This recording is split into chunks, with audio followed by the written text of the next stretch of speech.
TCD NMRA Media YouTube channel brings you the Crossing Gate podcast, found on Apple, iHeart, Spotify, and Buzzsprout. And today, from the Modeler's Retreat, an interview with Mike Ostertag, showing off the S-scale models he has built, kit bashed, and scratch built.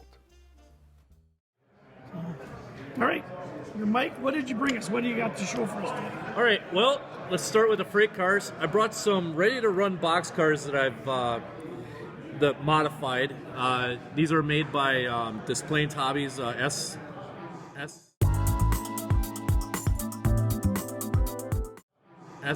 Scale America, and this is a former Marinette Tomahawk and Western car that I made into an Anapy and Western car.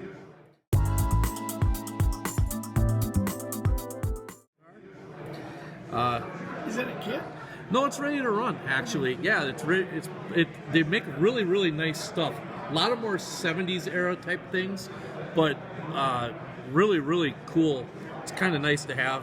This is a Green Bay and Western box car that I believe I stripped down and repainted, and I actually used the real yellow that they had from the railroad, which is nothing special. It's just Sherwin-Williams safety yellow. But you decaled. Yeah, I had the decals made up. Yeah, so they turned out really, really well. For the life of me, I can't remember who did them, but I want to say, oh, wait a minute. They were done by Circus City. Yep.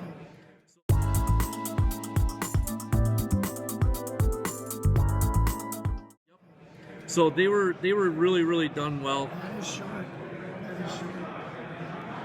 And then I'm really proud of this one. This is a scratch-built FMC covered hopper. Did a few years ago, or a couple of years ago.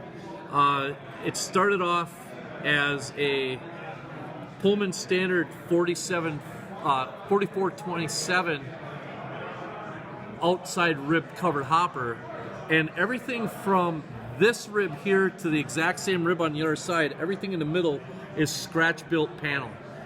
Each one of these ribs has two different separate pieces to it, so that way it gives the texture of the little bumping and everything. Yeah, and then is that styrene? It's all styrene. The roof walk here, the hatches are completely scratch built. The walkway material is, believe it or not, HO scale Kenworth radiator, and then the supports are nothing but household staples that you would, industrial staples. Oh, cool. I couldn't find anything else that would work really well. And then again, I had, it wasn't Circus City, it was somebody else made these decals up for me. And as far as I know, I think this might be the only one in S-scale. I'm not sure. And then I have a River Raisin Models Caboose.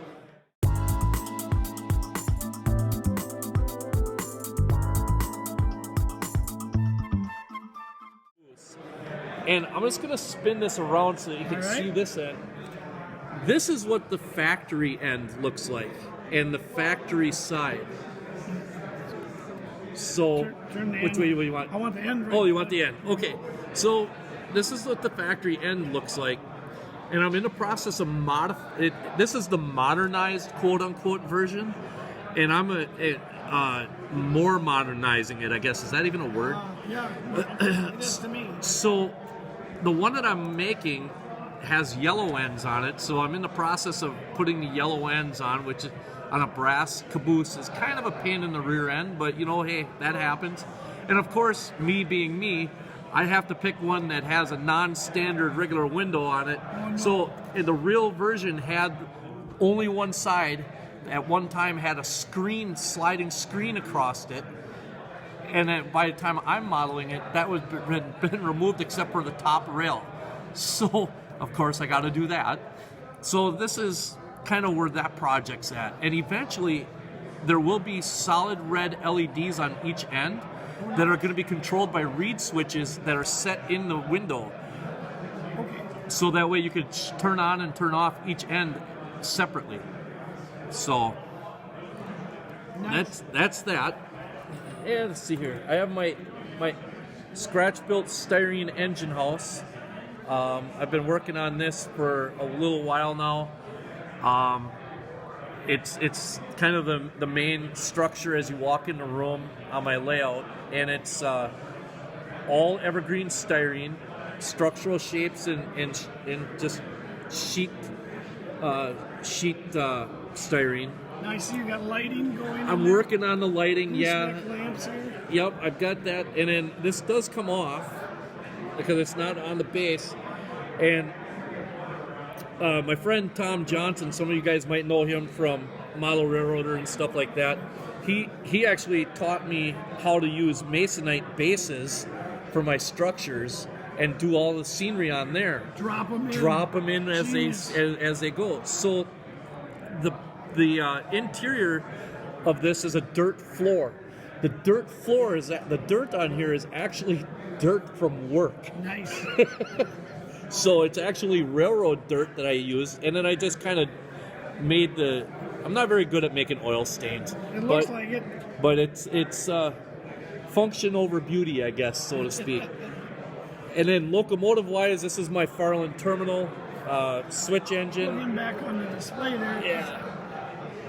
Farland terminal, that's your freelance. Yep, FT. my Farland terminal, freelance railroad. It's there we go.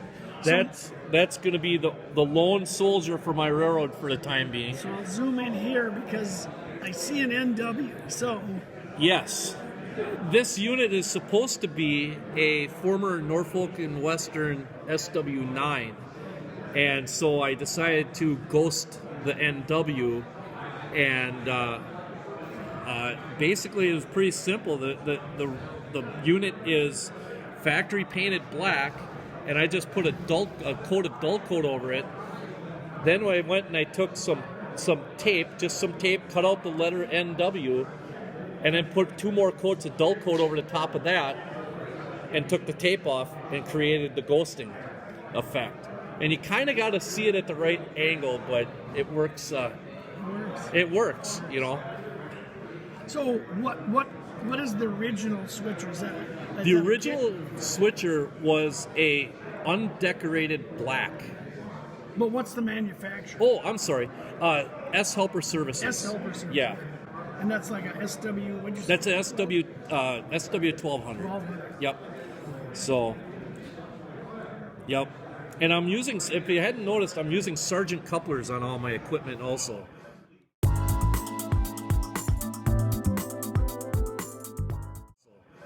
And why is that? The reason I'm doing that is because I have a very narrow layout. It's about 35 feet long total run, but it's only 11 inches wide. Even though it's S scale, that puts you, I don't have the 3-foot factor to be able to play with. Oh, God. So I want detail, and that includes all the way down to the couplers. So, and not only that, but the Sargent couplers, because it's a little switching layout, also lends itself to slowing operations down, because they're a lot more realistic than like a KD coupler. So, which there's nothing wrong with KDs, because I got those too. No. So, but I'm going with those for all my regular operating equipment on the layout. They look great. Thank you. They really look great. I haven't painted any of them because I'm a little afraid to, because I don't want anything to get inside and mess up the fact that they work. Yeah, no, that's fine too. Even just a little wash or something. All right, so once you grab this one, let's see your other S-scale motive power. All right, so this one here, this is an American Models GP9.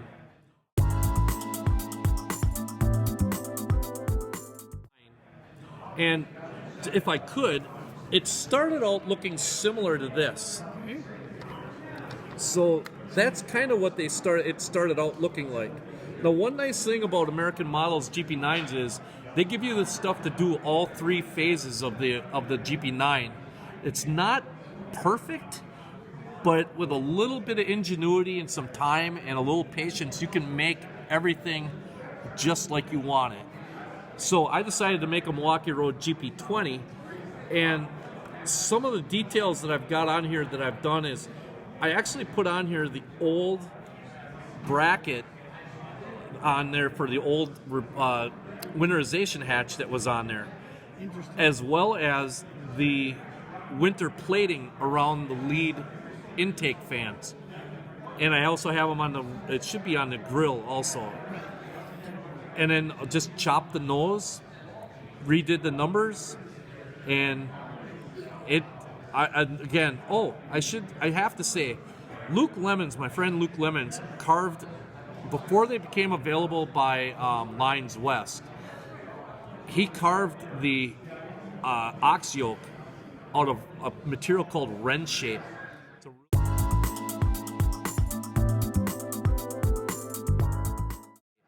It's a really dense modeler's foam, and it's really, really, it's very workable, but it with not having one ever available before, we figured out something to do with it. So, and then just I'll jump right into this. This is just going to be a standard GP9, but some of the things that I'm doing is, this is the winterization hatch. I carved out the opening. It's 3D printed. The opening was left carved out, and then I took a 48-inch radiator grill part and put it as the insert. And then to create the grill, I used wedding veil tool for the grill. Get in there, because I don't know if you can see it. It's almost transparent. Oh, there we go. Now I can see. Yeah. And then the other fans on here are actually O-scale 36-inch fans, because those scale out to 48-inch in S-scale. I was wondering, where did you get the S-scale details? Yeah, it's the rest of it is just a standard detail parts. These parts are available from the grills I have are available from Displanes Hobbies, a part of their S-scale America line.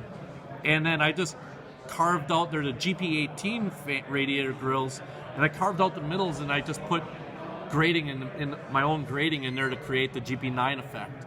Perfect. Just wanted more of a detailed frame, you know. And then I'll do that one last. This one here. This is a Milwaukee Road SW7.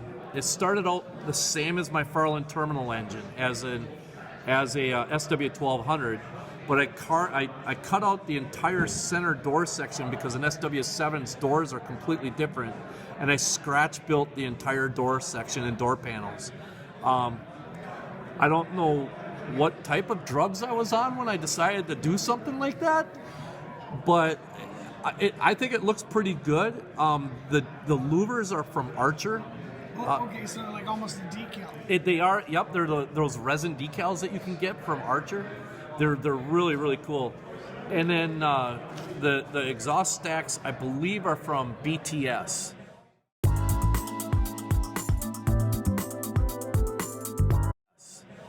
So Very Milwaukee Road. it's very, very, very Milwaukee Road.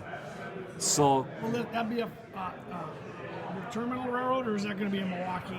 I'm going to make this one into a Milwaukee Road just because I've gotten this far with it. Right. I'm not going to turn back now. Right. I actually have the right headlights for it and LEDs, but I haven't gotten around to installing them yet. And then the last thing I brought was a GP38-2, and I'm just going to set this right down in front of you there. All right. Because, okay, this is nearly 100% 3D printed and styrene. A lot of the measurements and a lot of this has been developed by Bob Frischella, and then I took a lot of the measurements off of a real GP38-2. Bob would ask me, hey, I want to make this part. Do you got a 38-2? Sure. Can you measure it? Sure.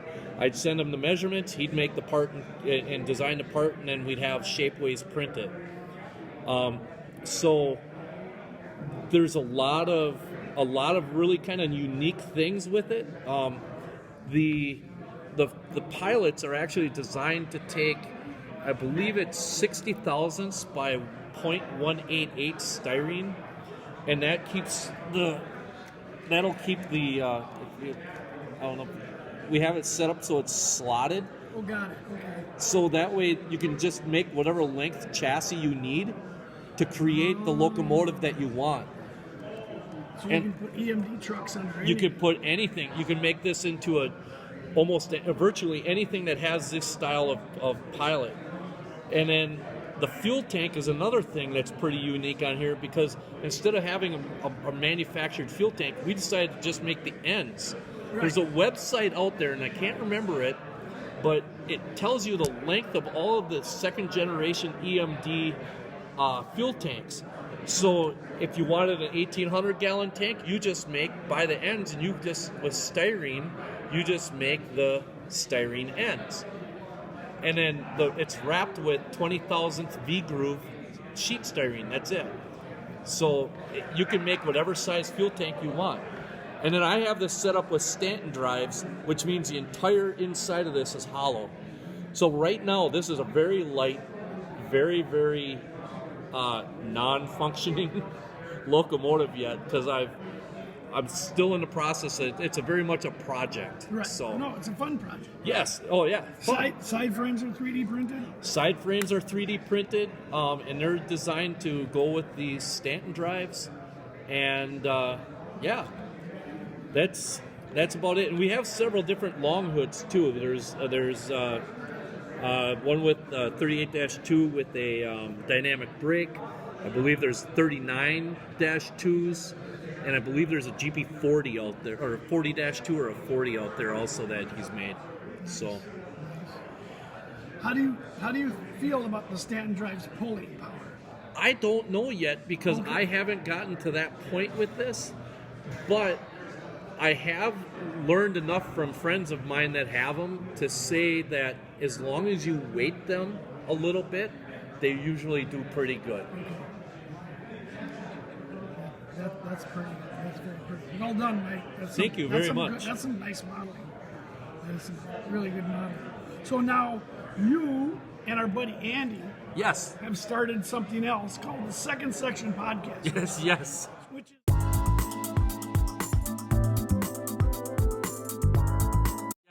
Which is on video and audio, or just video? It's on YouTube.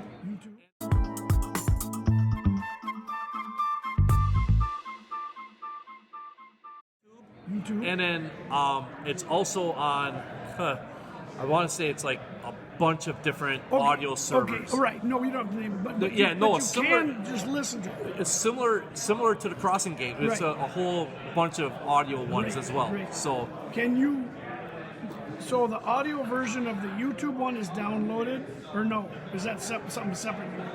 I believe he takes the audio and then throws it out into podcast land, and whatever podcast, like if you're on Spotify or on Apple or whatever, you hear the audio. You hear the audio, yeah. But it is a little, from what I'm being told, because I don't listen to the audio ones, is because we do it as a live video. There's a little loss in translation with the audio to the video, right? Which I think happens, but we try the best we can to be descriptive about what we're doing. If someone, let me show you this on the screen. Well, it's kind of and we have a lot of really positive feedback so far about it. So tell us some of the topics you've discussed. Do you know? We have a section. I have a section or a segment, I should say, called the short line of the show. Now is the time where we come to our favorite part of the show, at least the fans' favorite, is the short line of the show. Mike, yes, take it away. That is what I do is I describe a short line from each state in the United States that is separate from one of the conglomerates. It's still a wholly independent railroad. So if it's, it's not a Geneseo and Wyoming or a Patriot Rail or a Watco or something, like, hey, stay tuned. The one that we're doing next is Connecticut. It's going to be the Housatonic Railroad. Nice. Is it a screen share moment, Mike? Oh, good God. Yeah, good Lord. I do this like every time? Every time. Every time. Okay. Housatonic. Housatonic Railroad. There we go. Ooh, look at that. But you seem to pick ones that are modelable. They would make a wonderful layout. That's kind of the point. Yeah, I think that's a great way to tie that into model railroading is, hey, you don't have a huge basement. How about this? We did the Quincy Railroad out in California. Yeah. The whole thing has got 3 switches on it. and I think it only has one customer in an interchange with the UP. And it's 3.5 miles long. Yeah. And I told Andy, I've never been more excited about 3.5 miles worth of railroad before. But it was so cool. And I thought the first thing I thought of is, this is a great beginner's railroad. Oh, perfect. It's awesome. You can focus on one thing, you can get good at doing what you're doing, and you can move on from there. Yeah. And that's kind of what I wanted to try to make sure we do is tie it back into the modeling world. So to not make it so difficult that it's not attainable either.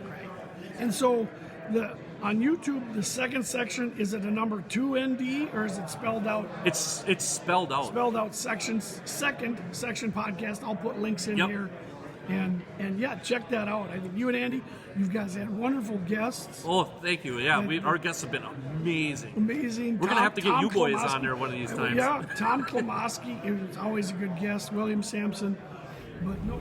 Well, my name is Thomas Klomoski. I'm a retired firefighter, and I'm currently modeling the Georgia Northeastern, which is a short line that runs from Marietta, Georgia, up north, and it ends right on the state line between Tennessee and Georgia. Thank you, guys. William Sampson on Sue the Milwaukee Road on YouTube, when that's referencing Sue the Milwaukee Road. But no, I think you guys, what you guys are doing is, what everybody else isn't doing, and we need more podcasts. We just had a 3, I know it's long, it's a 3-hour podcast, our last one, and it was on nothing but operations. We had Luke Lemons on there, Tom Klomoski, Tom Jacobs. And William Sampson, plus Andy and myself, and we covered, soup to nuts. I mean, it was just one end of the gamut to the other, and we left so many topics on the table. Right. Because you can't. That's one of those things you can't cover everything. No. But we've had other topics where we've covered my memory is going to fail me here. I know it is. We've covered stuff like other than operations. We've covered like with Tom Klomoski about designing the layout and building a layout. We've had, him on. We've had our very first one, or one of the first interviews we had, or the first interview we had with I'm going to get his name wrong, Sean Hoppert, I believe it was. Yes. Yeah, and we covered kind of almost like the state of the hobby type of thing. And so, but everything we're trying to do is modeler based. Yes. So, it is for model railroaders. It is for model railroaders. Yeah. With the different aspects. I like that because you said operations. You could have 2 hours on car card and waybills. Oh God, you could yes. have 2 hours on switch list. You could have 2 hours on alternatives. Yep. But those topics are great to be covered because even though everybody's seen car cards and waybill, everybody peels the onion different. When you go to a layout, okay, how do you do it? Yeah, well, and that's what's really funny you said that, because Tom Jacobs' waybills are really detailed, and there's a ton of information on there. And then you go to the other end of the spectrum, and Luke's here. It's this, and it goes here. It goes west. It's a west, and it goes here, and that's the end of his waybill. But they both work. But they're both very functional. So. Yep, it's a beautiful thing about our hobby is that there's no real wrong way to do it. No, I agree. Well, thanks for coming to the Modelers Retreat. Hey, not thanks a problem. For bringing spectacular S-scale. I see they corralled the S-scale mafia all on one table. Yeah, I think we have 3/5 of the entire modeling community here. Standard joke there. So thank you, bud. Thank you. It. And check out the second section podcast, you guys.